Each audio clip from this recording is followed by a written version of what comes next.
Alright guys, it's Jahlon with the Paradox Gaming Network, and it's late, man. It is late on a Friday night, but I am here. I would say I'm burning the midnight oil, but I don't have oil. But I am, in fact, I'm burning the midnight candle just to get this video out to you. Because I feel bad. I was holding on to some Ashes news, like little scraps of stuff. And I always want to bring my community Ashes news when it's fresh. But I didn't want to get y'all excited and have you come to the table and then you expecting a big Ashes meal and all I got is two little morsels for you. Well, you know, with today's news, I got some meat. I could put some meat on your table, some meat on your plate. So let's get into it. So I'm going to talk about the store updates because the store is freshly updated. I'm going to talk about some packs options. And I want to just diffuse some people. I know there's going to be some outrage. I'm going to diffuse that right away.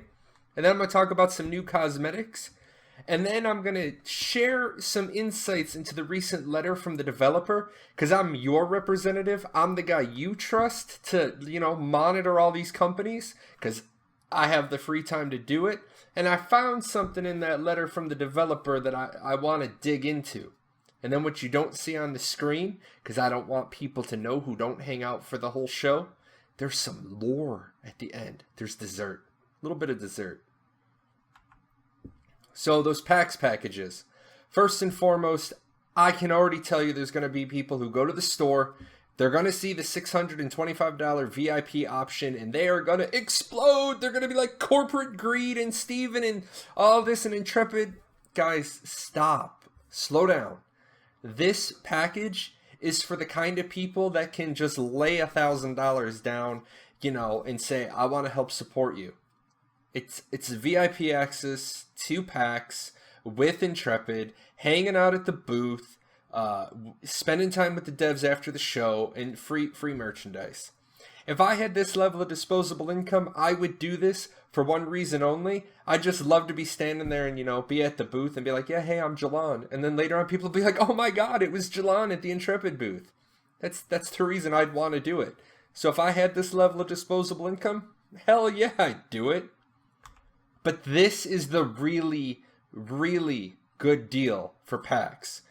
$315 PAX package gives you a 4-day PAX ticket and all the PAX exclusive cosmetics that Intrepid's doing.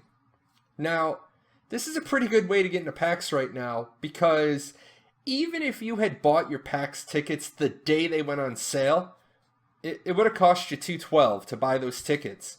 And guess what? There's no PAX tickets for a 4-day. I've been thinking about maybe flying out to Boston for Thursday, but there's no Friday and Saturday tickets. If you want a 4-day pass, this is the only way you're doing it. So you know what? It's a pretty good deal if you want to get into PAX and you want some cosmetics. Now, what about those cosmetics? I don't have the artwork. I can't show it to you. So you're going to get 2 desserts this week. You're going to get dessert at the end of this video with a little bit of lore, and then I am going to bring you a little snippet morsel of a video that just showcases the artwork when we get it. And be looking for that sometime, after Wednesday. So we're going to talk about cosmetics now. We're going to talk about the new packs. But before I get into those new packs, I want to put the big no pay to win logo up. The biggest thing I keep hearing from people is, oh my God, Ashes is planning on having a subscription and a cosmetic shop. Guys, it's cosmetics. There is no pay to win on those items. You aren't buying a mount. This isn't Arcade, where you can start the game and drop like $50 and instantly have a mount and a glider and a property. It's none of that. You're buying skins. You're buying a mount skin. You're buying a pet skin, a house skin. You want a pet? You have to go through the process of getting the pet. You want your freehold? You have to go through the process of getting your freehold. Now, yes, when you come across my freehold, you're probably going to come across a plague lab because I own it and I think it looks cool. That doesn't mean I got it just, click place, I got a plague lab. No, I had to go get the building first. So, cosmetics, no pay to win. With that said, let's talk about some packs. Now, I did a video already that talks about these packs, But since it's new, it's fresh, and some of you might not know, I've broken it down for you. You know, these packs are really competitively priced when you actually peel the onion back. You know, for $75, you're getting 2 months of game time, which is $30, and you're getting $25 in Cash Shop Embers. So you're basically paying $20 for beta access and the cosmetic. Well, the cosmetic is $5. You're basically paying $15 for beta 2 access. That's pretty good considering what we normally pay for beta access. And this stays the same all the way through. You get up to that $500 pack. Oh my god, $500 pack, people lose their minds. Guys, you're getting $180 worth of game time. You're getting a year's worth of game time there. And you're getting $150 in the cash shop. And plus, when you add up all the stuff in the package, you're only paying, you know, a little bit of money for the alpha and beta access. And you know, you're playing from Alpha 1 all the way through Beta 2. You know, you're getting a lot of time in the game. So, you know, before you start saying, oh my god, corporate greed, you're getting your money's worth. Now, one other thing when you get these packs is you get the ability to start single selecting out individual cosmetics that you might want. So for example, as you can see on this $250 pack, it comes with the Swan, the Bear, and the Face cosmetic, the Mask of Affection. Well, if you had bought the $250 Necromancer pack from last month, you could then this month decide, I want to buy the Bear, I want to buy the Bear and the Mask, I want to buy the Swan and the Mask, or I don't want to buy anything. I don't like any of this. And that's fine. You don't have to buy anything this month. But if you do want something this month, you have to buy it this month. Now, some people are going to say, oh, well, I was able to put the Plague stuff in my cart and then buy it after the pack switched. Yeah, that happened this month. It's not going to happen next month. We already have that on good authority. So if you want that, you want that Hydra Swan pet, you better buy it this month. Because once it's gone, it's gone. So let's talk about those cosmetics. Mask of Affection, there's some thespians out there. They may like that mask. The Hydra Swan pet, I am really, really wanting to buy this. I think that with my Necromancer robes and this multi-headed goose following me around, that's going to look pretty sweet. Going to make me look like a gene splicer from Riffs, if you know what I'm talking about. Now, I am going to say, I'm not crazy about this bear mount. I'm not really stoked about it, but hang with me here. I'm going to talk about him on the next slide. And not my style, not the boat's not my style, but I could see some people, like in a goose boat. Now I want to take a moment, I want to talk about Mr. Bear. Now, I had concerns about Mr. Bear. I was in the Discord talking about him. I said, you know what? I think this bear looks a little too cartoony. I think this bear is going to break immersion. Now, I've said a couple of things about, Intrepid over the months I've been following them. I've said that they're responsive to their community, and I've said the owner likes to pop in and talk to his community directly. And I've said many times I've had direct correspondence with Steven, the owner of the company, and tonight was no exception. Jahlon, you will love the bear in game. Won't be too cartoony. You know what? It's 11:04 at night my time. It's 9:04 on the West Coast where he is. And he's in his Discord talking to his community. That's dedication to building a better MMO community. This is just another one of those examples where I'm like, you know what? I'm totally stoked. Totally stoked about working with Intrepid in their creator program. Totally stoked about the game that's coming.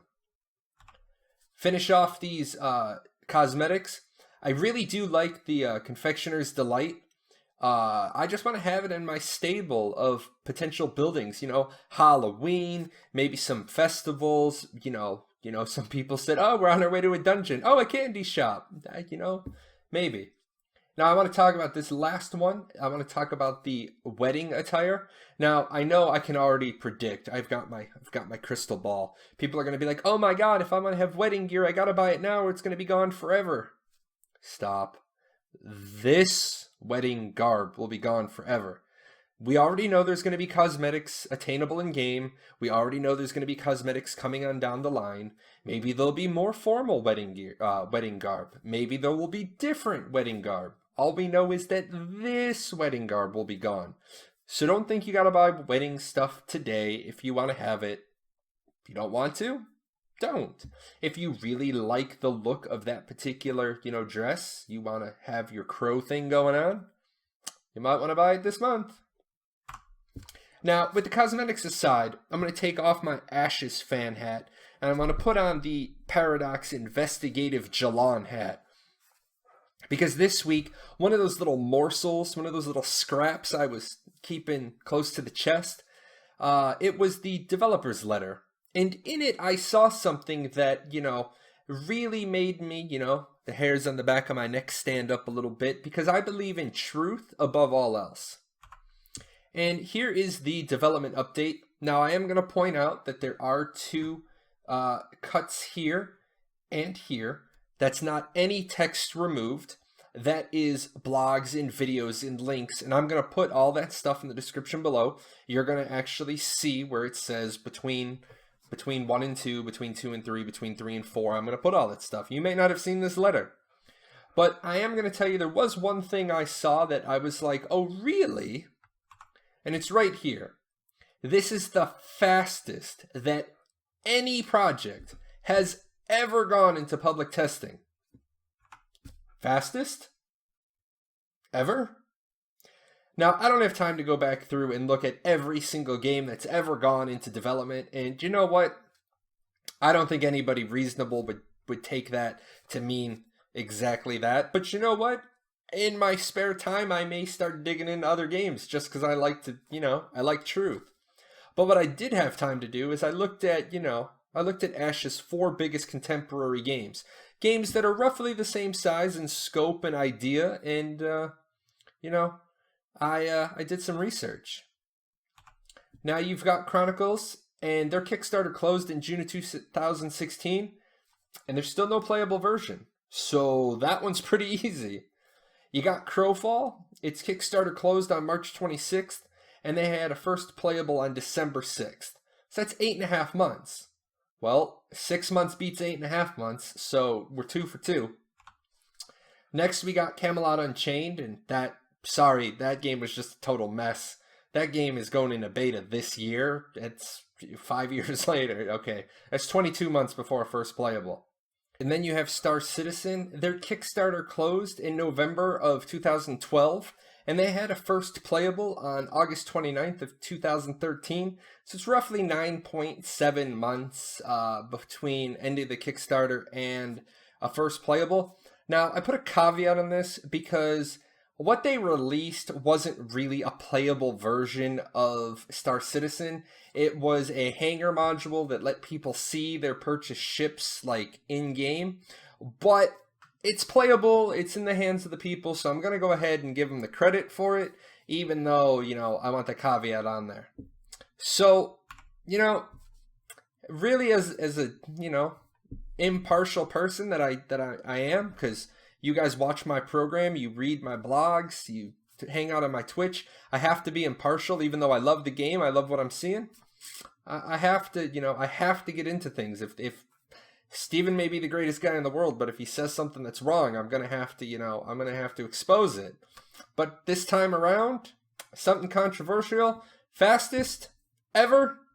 The survey says thumbs up. Best answer, because in its contemporary, against its peers, 6 months, hands, players, playable. I can't tell you anything else about it. I can't tell you scope, size, anything. NDA. Never discuss alpha.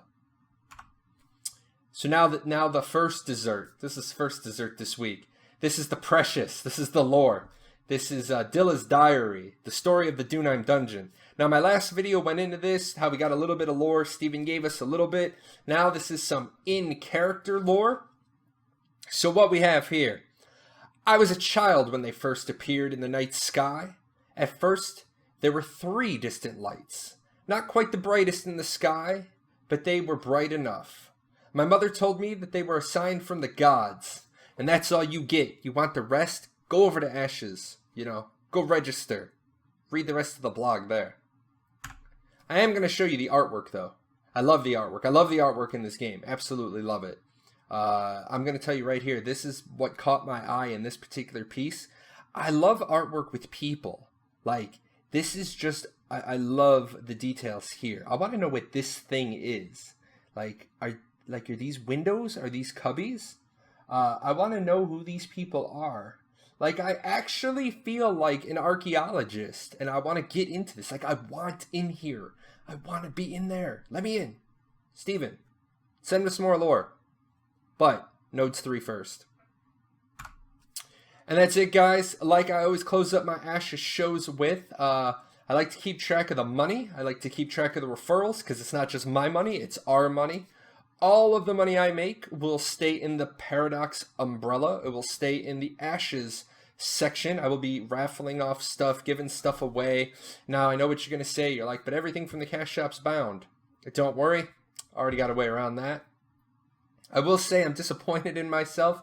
My conversion rate has dropped to under 30%. So I'm going to be beating the streets hard until I get my conversion rate back up.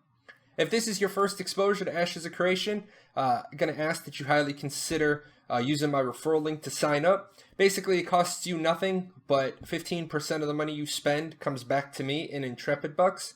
And like I said, I'm going to keep that all in the Ashes of Creation umbrella. I'm going to be doing giveaways, helping people pay for their sub time, stuff like that. Since there was a lot of controversial stuff here, and I just know I'm going to get slammed. Somebody's going to be like, you misrepresented my favorite game. Okay, well, here's the source that I pulled my data from. If this source is wrong, let's get the source fixed. So all these sources are going to be in the description below, just so people know where I'm getting my stuff. And as always, here's all the ways to get in touch with me. Discord is the easiest, Jahlon #8446. And I would be remiss if I didn't give a special thanks to Jonathan Bentley, who is my co-producer, and Jaywert, who is my associate producer. These guys sponsor me through Patreon. Gives me just a few bucks to do some giveaways in other games, and really makes us a more of a community. Lets me go a step further. And that's it, guys. I really am sorry for holding out on you, but like I said, didn't want to bring two morsels to the table. Now you've gotten some meat, you've gotten first dessert, and now I can promise you dessert again later this week. Take care, guys. Hey, you. Yes, you. Yeah, you. I'm talking to you. Hit that subscribe button. Watch a couple of more videos. Go check out our website.